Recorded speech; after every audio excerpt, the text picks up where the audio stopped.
Assalamualaikum warahmatullahi wabarakatuh. Dalam video kali ini kami dari kelompok 5 akan membagikan video pembelajaran mengenai perspektif feminisme dalam menganalisis permasalahan perempuan.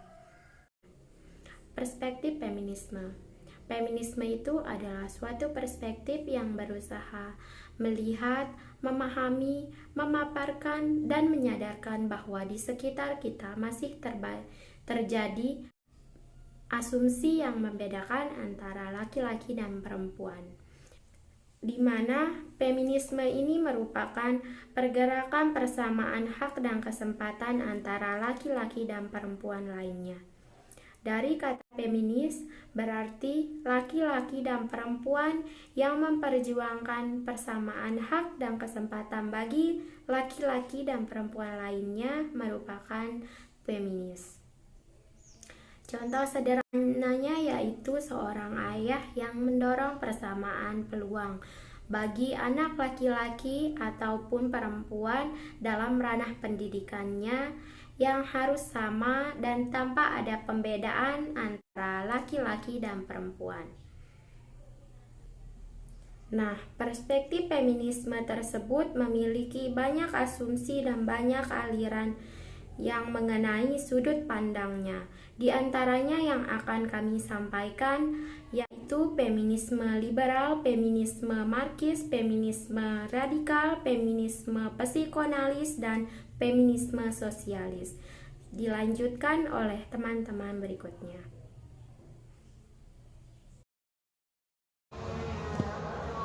Perkenalkan, nama saya Fatur Rahman. Saya akan menjelaskan materi tentang feminisme liberal dan feminisme Marx. Feminisme liberal adalah asumsi subordinat terjadinya karena budaya dan hukum menjadi pembatas melawan pendapat laki-laki lebih cerdas dan lebih kuat daripada perempuan. Sedangkan feminisme Marx, asumsi ketertinggalan perempuan akibat kapitalisme dalam struktur sosial politik, dalam ekonomi perempuan dan sulit memperoleh kesempatan yang sama jika tetap dalam masyarakat berhierarki. Sedangkan adapun pendapat feminisme liberal. Pendapat feminisme liberal ini, perempuan dapat berkembang seperti laki-laki, sistem hukum dan normal budaya harus berubah. Itu menurut Mary Wollstonecraft. Sedangkan menurut John Stuart Mill, perempuan harus diberikan peluang yang sama dan hak yang sama. Yang ketiga, menurut Betty Friedan, perempuan berusaha sekuat tenaga agar meraih prestasi seperti laki-laki dan tidak mengorbankan keluarganya. Yang terakhir, menurut Friedan, pemberian kesempatan yang sama jangan sampai menjadi beban ganda bagi perempuan. Adapun pendapat feminisme Marx, kritik feminisme Marx terdapat ketidaksetaraan gender. Ada 4. Yang pertama, peranata keluarga dengan kapitalisme. Yang kedua, pembagian kerja berdasarkan seks. Yang ketiga, pekerjaan perempuan dalam rumah tangga diremehkan. Dan yang terakhir, pekerjaan perempuan di ranah publik membosankan dan gaji pun sedikit. Ya, sekian dari saya. Terima kasih. Feminisme radikal.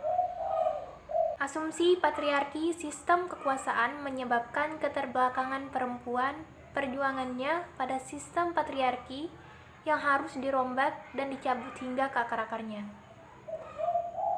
Pendapat feminisme radikal memperjuangkan ide, hak, dan kesempatan juga masuk ke ranah biologis, misal hak perempuan dalam memutuskan hal terkait reproduksi, mengontrol kehamilan. Wajar laki-laki dan perempuan memiliki sifat maskulin dan feminin. Feminis psikoanalis. Titik tolaknya punya gender, perbedaan temperamen, perilaku, sifat antara perempuan dan laki-laki adalah hasil proses pendewasaan seksual yang berbeda antara perempuan dan laki-laki merujuk pada Freud. Pendapat feminisme psikoanalis. Feminis yang mengkritik Freud, sifat feminim maskulin adalah ciptaan masyarakat, pendukung Freud. Tahapan pro-Oedipus kompleks, hubungan ibu dan anak menginterpretasikan tahapan Oedipus kompleks. Feminisme sosial mengkritik atau menggabungkan ide perspektif feminisme, psikoanalis, dan Marxis. Asumsi subordinasi perempuan dikarenakan oleh sistem kapitalisme dan patriarki. Pembebasan hanya dapat dicapai dengan mengakhiri penindasan perempuan dari pembatasan sumber ekonomi dan budaya. Kritik feminisme sosialis terhadap peran gender, budaya, dan kapitalisme membuat perempuan meyakini mereka adalah makhluk yang lemah tak berdaya, tidak lebih cerdas dari laki-laki sehingga layak diperlakukan lebih rendah dari laki-laki. Kesimpulan, kelima perspektif feminis di atas dapat digunakan sebagai pendekatan dalam menganalisis permasalahan perempuan di Indonesia.